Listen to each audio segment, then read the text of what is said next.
Post fertilisation, fertilisation के बाद वाले घटनाएं।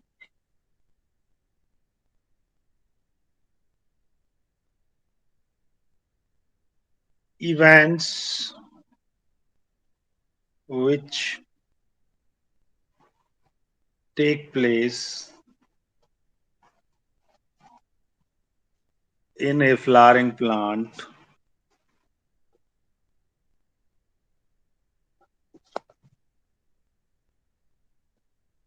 after double fertilization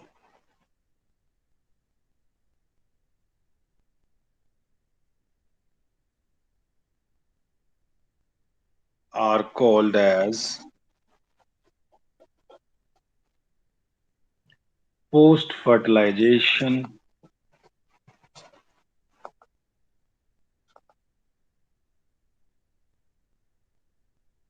events।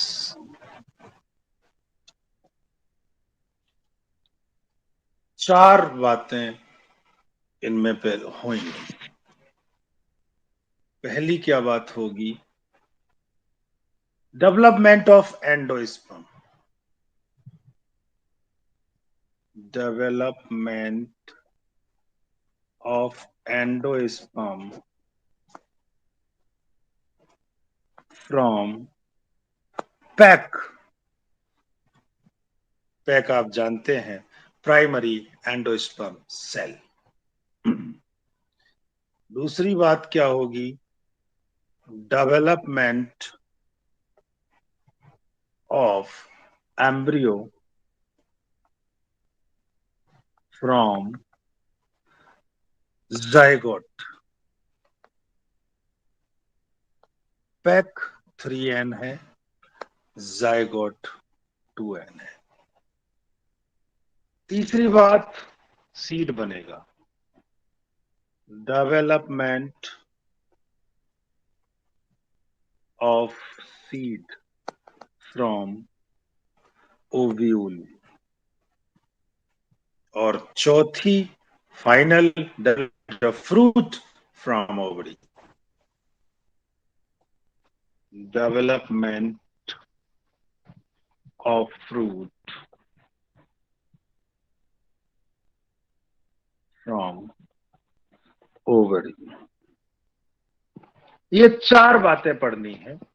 पहली बात मैं आपके सामने ला रहा हूं, एंडोस्पर्म वाली, यानी development of endosperm from primary endosperm cell. Primary endosperm cell, जिसे हम पैक कहते हैं।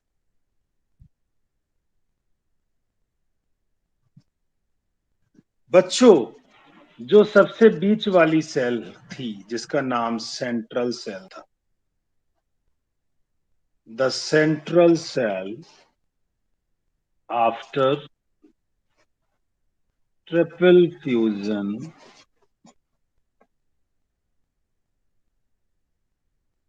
becomes the primary endosperm cell pack and divides repeatedly.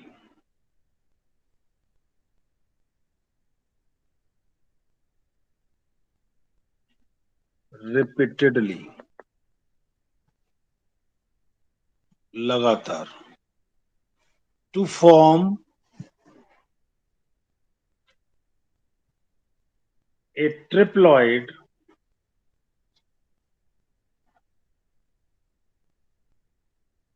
endosperm. Triploid,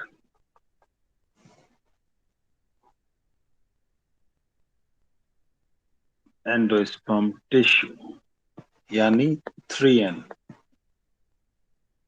which is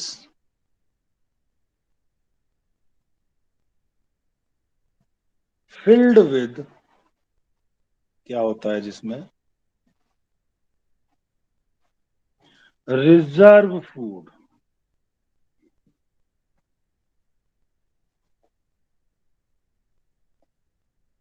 material. किसके लिए है ये? For the nutrition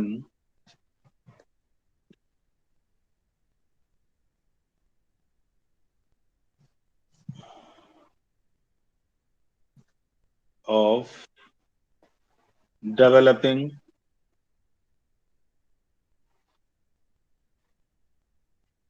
embryo.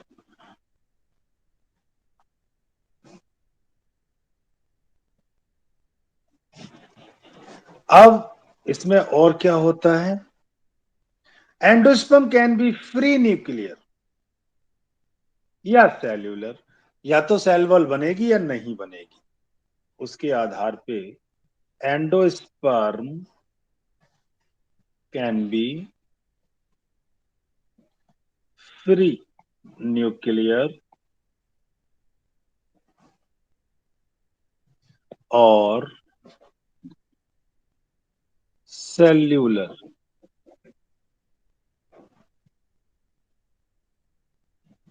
अब जो फ्री न्यूक्लियर है उसकी बात कर लेता हूं।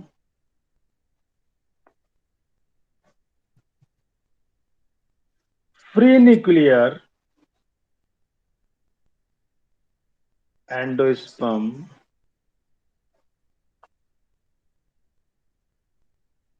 is the most common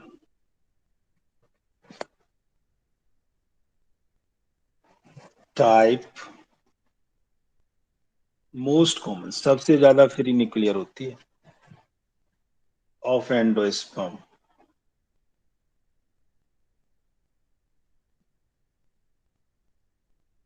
development.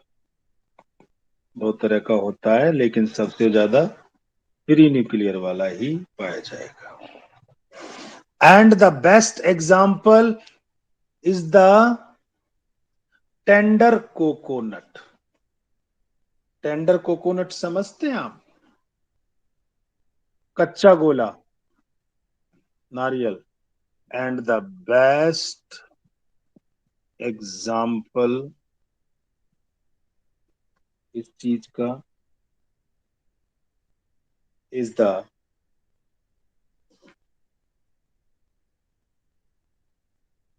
Tender, Mulayam coconut.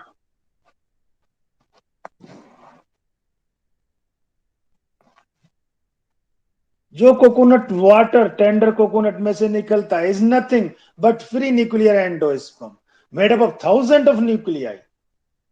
और जो सराउंडिंग व्हाइट कर्नल, जो सफेद सफेद गोला जो होता है जिसे मलाई कहते हैं पानी की, उसकी वो क्या है? वो सेल्यूलर एंडोस्पर्म। धीरे धीरे जाके वो सेल्यूलर हो जाएगी, सेल वॉल बन जाएगी। ठीक है, ये गोला है, गोले के अंदर की लेयर है ये वाली मोटी सी, और इसमें पानी भरा हुआ है जिसमें बहुत सारे न्यूक्लियाई होते हैं।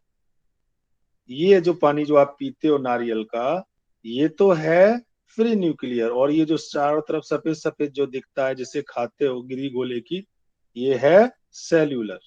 बात समझ में आ गई आप लोगों को?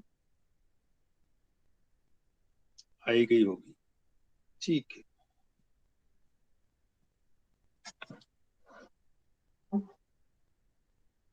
तो बच्चों, in a tender coconut water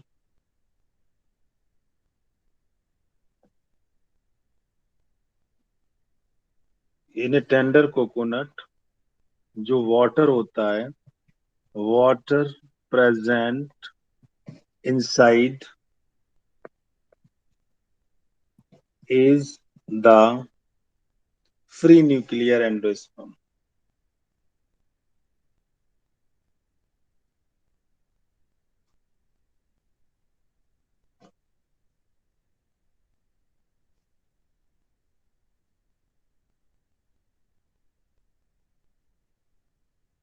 समझे?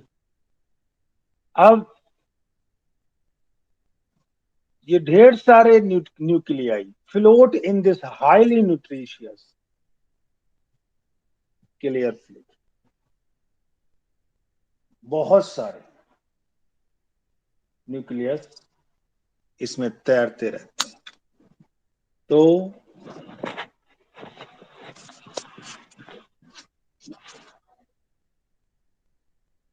Multiple nuclei float in this highly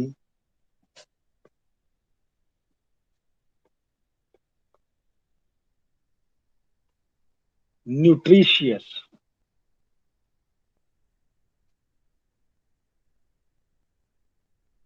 clear fluid. आप न्यूक्लियस पी रहे होते हो, इसीलिए आप में ताकत आती है। फिर धीरे धीरे इनके चारों तरफ सेल वॉल बन जाती है। Gradually,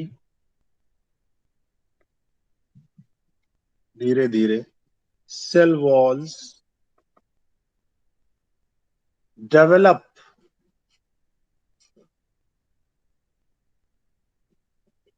enclosing several nuclei. These cells, ये जो सारी सेल हैं, एंड न्यूक्लियाई, जितना पानी भरा हुआ था, nuclei settling at the periphery, चिपकने लगती हैं पेरीफरी, सेटल हो गई, सेटलिंग एट द पेरीफरी, यानी चारों तरफ अंदर की ओर, वही तो सफेद गोला बनेगा। And layers of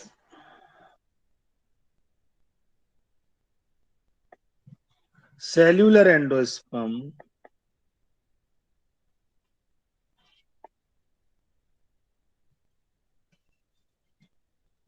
start appearing, दिखने लगती है।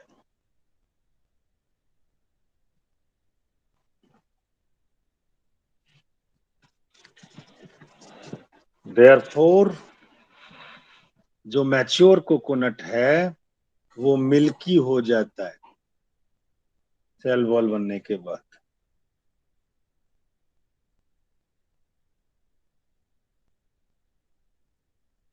Therefore, in a completely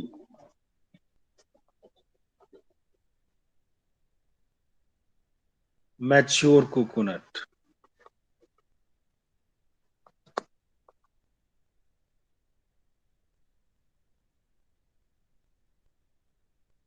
what turn milky,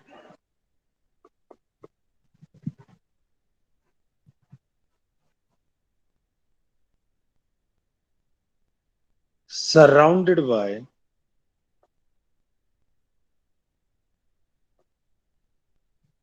what cellular part, जिसे आप खाते हो, that is kernel,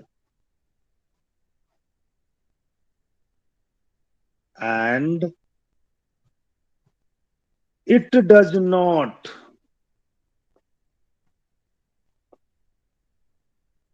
contain free nuclei.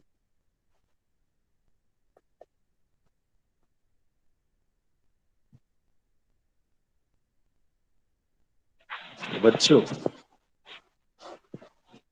अब एंडोस्पर्म की कहानी नीचे आगे सुनिए।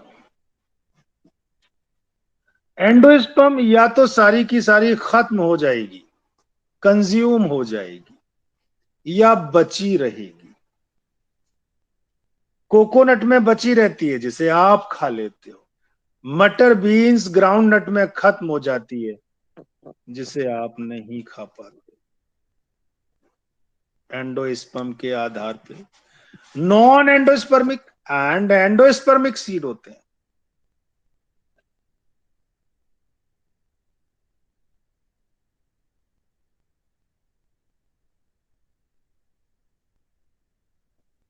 इसके आधार पे on the basis of endosperm seeds are of two types. पहला, एंडोस्पर्मिक सीड। पहला लिख लो नॉन, चलो एंडोस्पर्मिक ही लिख लो। एंडोस्पर्मिक सीड्स, और जिसका दूसरा नाम है albuminous seeds.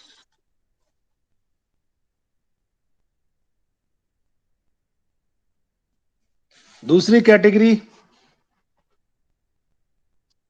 Non endospermic seeds और नॉन एल्बुमिनस सीड्स।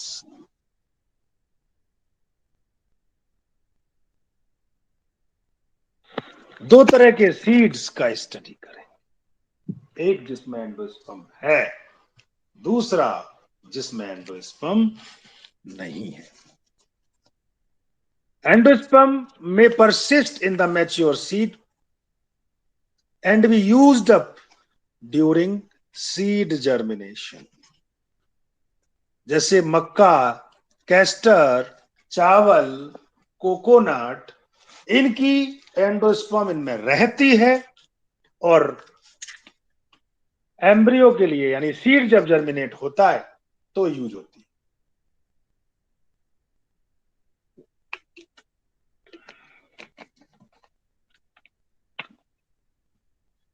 तो बच्चों, पहले वाली कहानी करूंगा। एंडोस्पर्म में persist,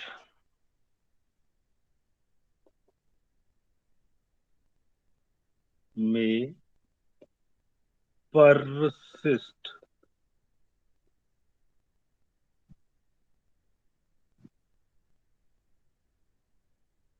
in the mature seed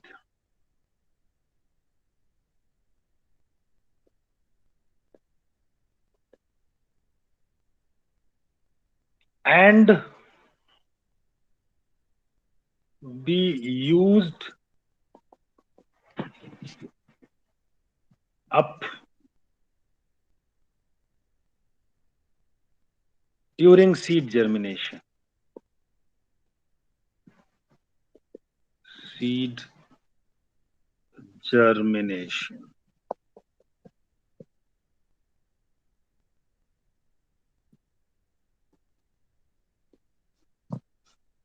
Such seeds are called albuminous seed.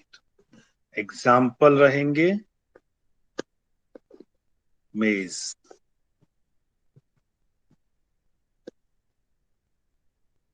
cotton, rice,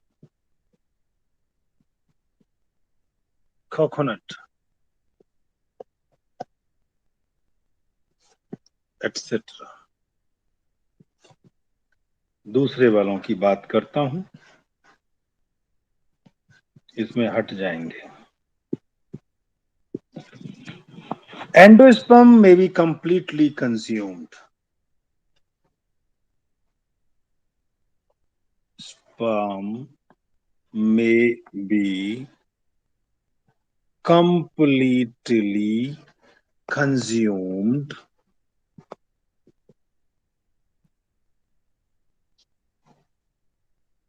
by the developing embryo. The developing embryo.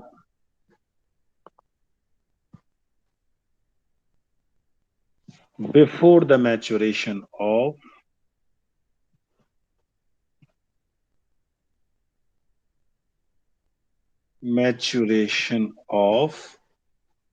seed. यही सीड नॉन एल्बुमिनस है। इनका एग्जाम्पल पीस, बीन्स, सेम की फलियां जो होती है, ग्राउंडनट, मूंगफलियां जो होती हैं, इनमें ऐसा देखने को मिलता है। कंसेप्ट बहुत क्लियर है एकदम, कोई डाउट नहीं होना चाहिए।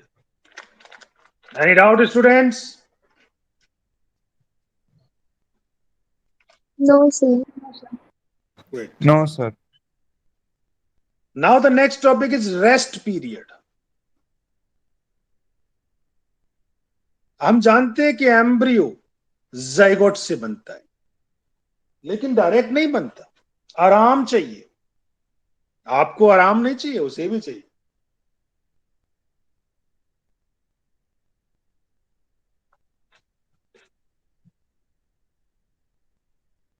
अब हर प्लांट का आराम अलग है, ठीक है? तो अब रेस्ट पीरियड का मैं जिक्र करूंगा, इसके बाद डेवलपमेंट को आगे बढ़ा।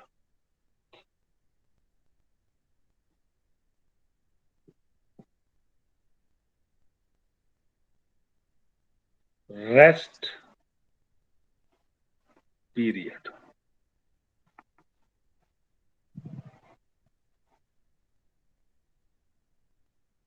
एम्ब्रियो डेवलप्स फ्रॉम जाइगोट, सभी जानते हैं।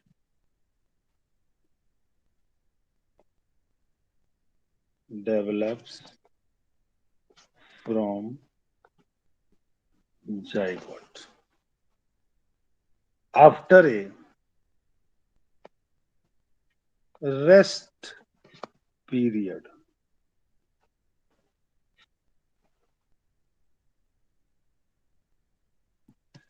It varies from plant to plant.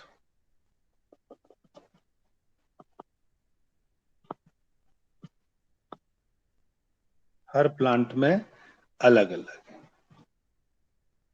The shortest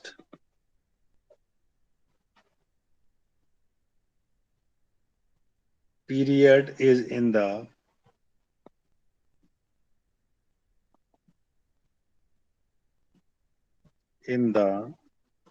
member of, सबसे कम से कम जो पीरियड है कंपोजिटी, कंपोजिटी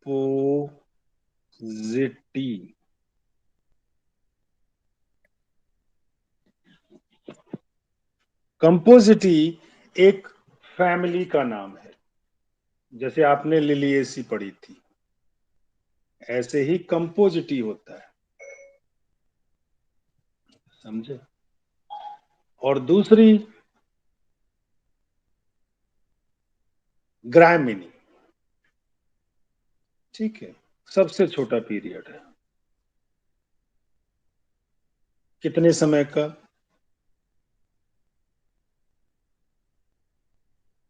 कोई बता सकता है? 4 से 10 घंटे का। ठीक है।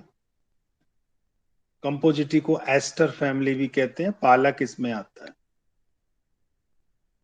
मैं ब्रैकेट में लिख दे रहा हूं, लेटिस।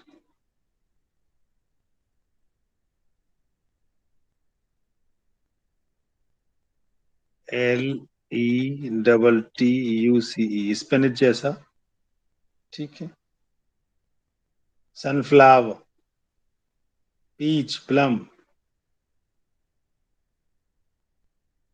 ठीक है। तो इस फैमिली में lettuce is the most common. Chicory, endive, escarole, artichoke, dandelion, sunflowers.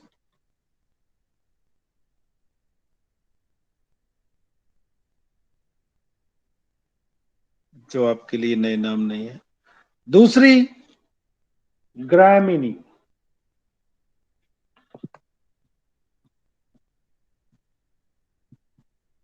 N ग्रामिनी, AE।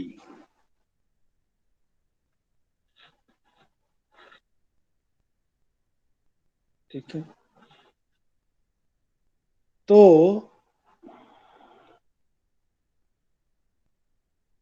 मैंने कितना टाइम बताया आपको?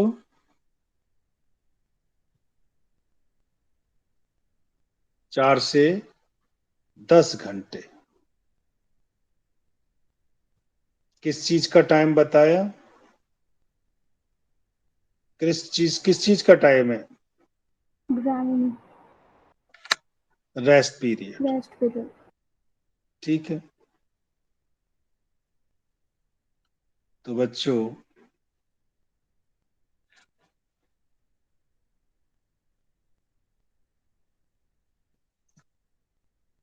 आजकल इस ग्रामिनी को पोएसी कह देते हैं, इसलिए कंफ्यूज ना हो जाओ कहीं पे ढूंढो तो। और पोएसी, POACEAE, फैमिली। जिसमें ई लग रहा हो वो फैमिली होता है। समझे?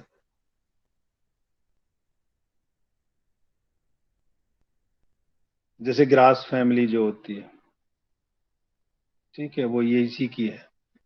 बाम्बू, बार्ले,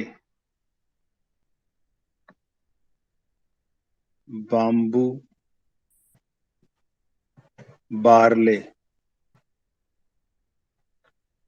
ठीक है। बर्मुडा ग्रास, बहुत सारी हो सकती है, कॉमन दो लिख दी है।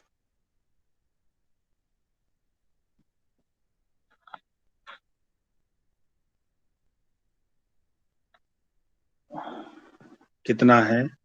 4 से 10 आवर्स पूछने में आ जाता है। ठीक है। अब बात करते हैं फिर लॉन्गेस्ट किसका है।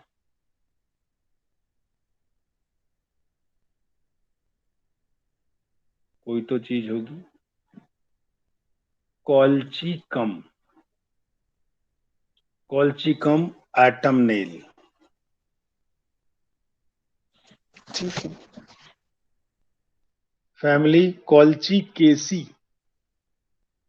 लिलिएसी फैमिली का ही एक डिवीजन है। ठीक है। तो लार्जेस्ट या लॉन्गेस्ट लिखूंगा। Longest rest period is in colchicum, COLCHI, colchicum autumnale, AUTUMNALE,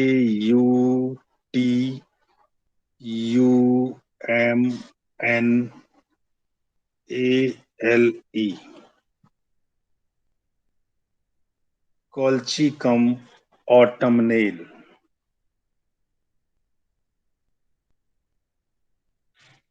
इसे ऑटम क्रोकस या मीडो सैफ्रॉन भी कहते हैं।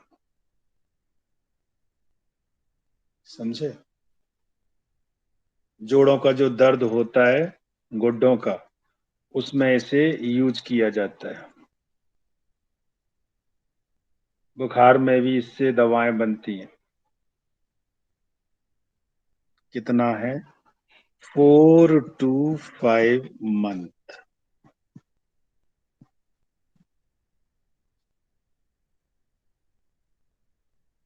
समझे? ये याद रखना।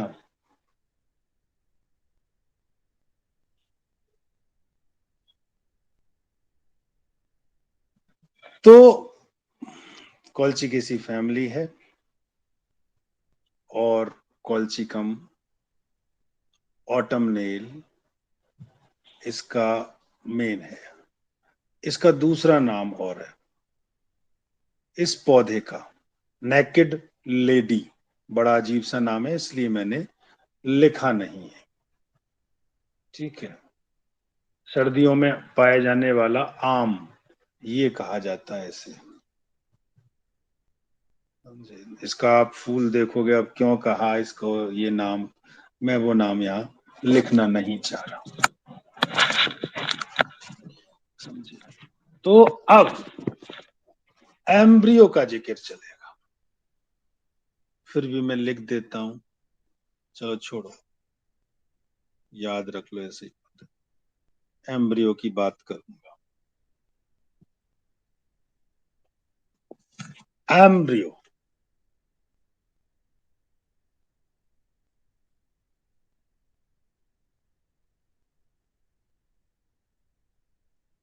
it is a diploid cell developing from zygote. It is a diploid cell developing from zygote। zygote खुद डिप्लॉयड है। It starts to develop at the micropylar end. It starts to develop, हमेशा ध्यान रखना, at the micropylar end, जहां egg था। Development of zygote to form an embryo start only after endosperm formation has started। तभी बनेगा जबकि endosperm बन चुकी हो, नहीं तो उसका बच्चा खाएगा क्या? ये वाली बात मेन है। Development of embryo starts only after endosperm formation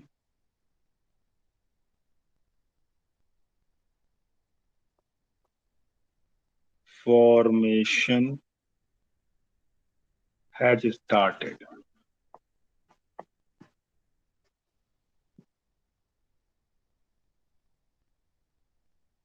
ऐसा क्यों होता है? This is because endosperm provides, खाना देती है, nutrition needed for the embryo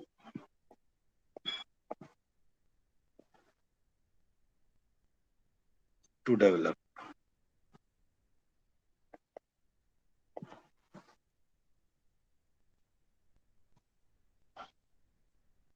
Stage of embryo development are same in both monocot and dicot embryo। बिल्कुल same होता है। Stages of embryo development are same in both monocot and dicots। और इस embryo का जो बनना है वो कहलाता है एम्ब्रियोजेनी।